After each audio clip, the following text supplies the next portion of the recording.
बिस्मिल्लाहिर्रहमानिर्रहीम। दोस्तों, आज मैं आपको सुनाने जा रहा हूं वो वाकया जो इस्लाम की तारीख में सबसे पहली और सबसे अहम जंग थी, जंग-ए-बद्र।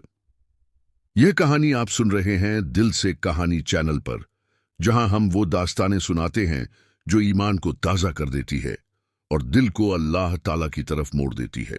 मक्का के कुरैश ने सालों तक हजरत मोहम्मद मुस्तफ़ा सल्लल्लाहु अलैहि वसल्लम और मुसलमानों पर जुल्म ढाए। जब मुसलमानों ने हिजरत करके मदीना मुनव्वरा में पनाह ली, तो भी कुरैश ने चैन से बैठना गवारा न किया। वो हर हाल में इस्लाम को कुचल देना चाहते थे। उस वक़्त हजरत मोहम्मद मुस्तफ़ा सल्लल्लाहु अलैहि वसल्लम को खबर मिली कि अब्बू सुफियान एक बड़ा काफिला लेकर शाम से मक्का जा रहा है।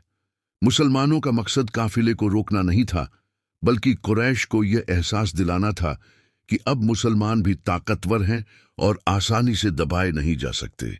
मगर अल्लाह ताला ने इस मामूली सी तदबीर को एक बड़े इम्तिहान और बड़ी फतह में बदल दिया। मुसलमान सिर्फ 313 थे, जिनमें हजरत अबू बकर सिद्दीका, हजरत उमर फारूक, हजरत उस्मान गनी, हजरत अली रजी अल्लाह ताला अन्हु और दीगर बड़े सहाबा शामिल थे। मुसलमानों के पास सिर्फ 2 घोड़े और कुछ ऊंट थे, हथियार भी बहुत कम, मगर दिलों में एक यकीन था कि अगर अल्लाह मददगार है तो पूरी दुनिया की ताकत भी मुसलमानों का कुछ नहीं बिगाड़ सकती। दूसरी तरफ कुरैश का लश्कर 1000 से ज्यादा का था, जिसमें नामी गिरामी दुश्मन जैसे अब्बू जहल भी मौजूद था।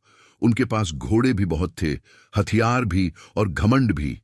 जब दोनों फौजें आमने सामने हुईं, तो हजरत मोहम्मद मुस्तफ़ा सल्लल्लाहु अलैहि वसल्लम ने रात भर अल्लाह ताला से दुआ की। आपने हाथ उठाकर फरमाया, ए अल्लाह, अगर आज ये थोड़ी सी जमात हलाक हो गई तो फिर तेरी इबादत करने वाला कोई न रहेगा। सुबह होते ही जंग का ऐलान हुआ। जंग-ए-बद्र की शुरुआत मुनाजरा से हुई। कुरैश के 3 नामवर पहलवान मैदान में आए, उतबा, शैबा और वलीद। मुसलमानों की तरफ से हजरत अली, हजरत हमजा और हजरत उबैदा बिन हारिस रजी अल्लाह ताला अन्हु मैदान में उतरे। अल्लाह की मदद से तीनों मुशरिक मारे गए और मुसलमानों का हौसला और भी बुलंद हो गया। इसके बाद जंग छिड़ गई।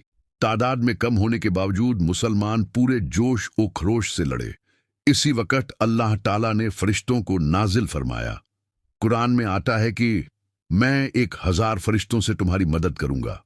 फरिश्ते सफेद कपड़ों में घोड़ों पर सवार मुसलमानों की मदद कर रहे थे। सहाबा ने कई बार मैदान जंग में फरिश्तों को देखा कि वो दुश्मनों को गिरा रहे हैं।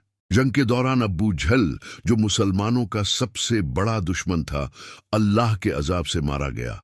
मुसलमानों ने बड़ी फतह हासिल की। 70 दुश्मन हलाक हुए और 70 कैद कर लिए गए। हजरत मोहम्मद मुस्तफ़ा सल्लल्लाहु अलैहि वसल्लम ने कैदियों के साथ रहमत और इंसाफ का सुलूक फरमाया। कुछ से फिदया लिया गया और जो पढ़े लिखे थे उन्हें बच्चों को तालीम देने की शर्त पर रिहा किया गया। जंग-ए-बद्र इस्लाम के लिए पहला और सबसे बड़ा इम्तिहान था। छोटी जमात ने अल्लाह की मदद से बड़ी फौज को शिकस्त दी। कुरान ने इस दिन को यौम उल फुरकान कहा, यानी हक और बातिल के दरमियान फैसला करने वाला दिन। यह जंग इस बात की गवाही देती है कि अल्लाह की मदद के बिना कोई काम कामयाब नहीं हो सकता।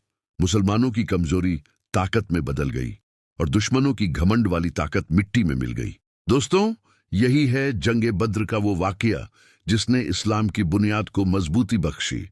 ये कहानी आपने सुनी दिल से कहानी चैनल पर। अगर यह कहानी आपके दिल को छू गई तो इसे जरूर आगे पहुंचाइए, ताकि और दिलों तक इस्लाम की रोशनियां पहुंच सकें।